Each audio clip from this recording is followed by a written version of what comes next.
আল্লাহ আন্নে ছাড়া এই দুনিয়াতে কেউ নেই আল্লাহ। আল্লাহ যাতে আর গাছের ঠাইল গুণ আর গাছ গুণ কাটছে এদের উপর আল্লাহ আপনার গজব হয়ে যাক আল্লাহ। গাছ গাছালি পশু পাখি এই সমস্ত বব জিনিসের উপর যারা অমানবিক নির্যাতন করে তাদেরকে আপনি দেখে রাখেন আল্লাহ। আল্লাহর গজব হয়ে যাবে আল্লাহ। আমি আপনার দরবারে হাত বাড়াইছি, আপনার ছাড়া আমার আর কেউ নাই, কেউ নাই আল্লাহ।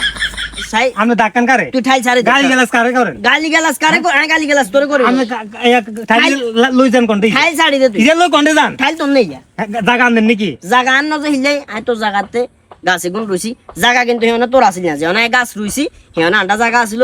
আমি নে মাইবার হরে জায়গাটা তুই আইছস, কিন্তু বাদি যে তুই একজন শিক্ষিত মানুষ পড়ালেখা করছস, অন্তত পক্ষে এই গাছটা তোর মার লগে তোর লগে আর 1000 বেজাল থাকতো। আরে গাছের লগে তো বেজাল নরে বাতি যা, গাছে তো ভুল করে না। অন্তত পক্ষে তুই আরে 3-4 দিন যদি সময় দিতি, আই কোন একটা গাছ কাড়ো রানি সুন্দর করে গাছের গোয়াতুন মারিস কাড়ি আই অন্য জায়গা নিয়ে গাছ গুণ রুইতাম, অন্তত গাছ গুণের ফানটা বাঁচি যেত। গাছ কিন্তু ফানি, এটা তো জানোস।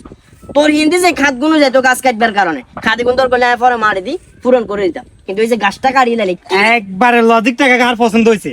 গাছে দেখি আগুয়া তুই উড়াইছি গোয়া কিন্তু গাছে অন হইছে, কিন্তু চাইলে আবার বাইবে উঠতে পারে।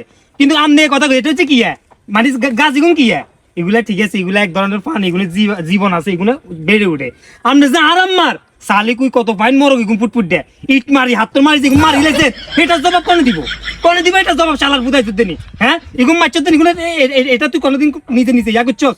হ্যাঁ চিন্তা ভাবনা করছস? কোন আর বুঝাই কো না অবশ্য ঠিক আছে। আই মরগের গার্বে এইটা মারে দিছি, মরগ 3-4 সালি গিয়া মরে গেছে, এটা আই ভুল করছি।